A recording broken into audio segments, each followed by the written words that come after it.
TB వ్యాధి అనేది పేద మరియు దిగువ మధ్య తరగతి వాళ్ళకి ఎక్కువగా రావడానికి కారణాలేమిటి? సో, ఇది పేద, దిగువ మధ్యతి తరగతి వాళ్ళకే వస్తుందన్నది కేవలం అపోహ.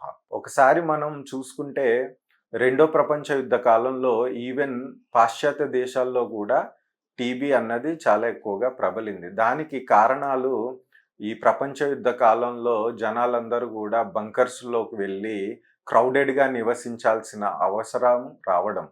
సో, ఎప్పుడైతే జనాలు ఒక దగ్గరగా గుమిగూడి క్రౌడెడ్‌గా నివసించాల్సి వస్తుందో, అప్పుడు ఒక్కరికి టీబీ ఉన్నా కూడా అది వ్యాప్తి చెందే అవకాశాలు పెచ్చరిల్లుతాయి.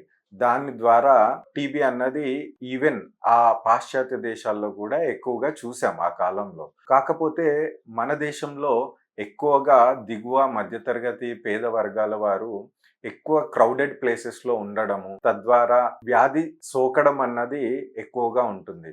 అదే కాకుండా పేద, మధ్య దిగువ తరగతి వాళ్ళలో ఆహార లోపము, వ్యాధి నిరోధక శక్తి తక్కువగా ఉండడము అన్నది చూస్తూ ఉంటాం. సో, ఈ అన్ని ఫ్యాక్టర్స్ కూడా వీరిలో కాస్త టీబీ అన్నది ఎక్కువ ఇన్సిడెన్స్, ప్రివలెన్స్ ఉండడానికి కారణాలు అవ్వచ్చు.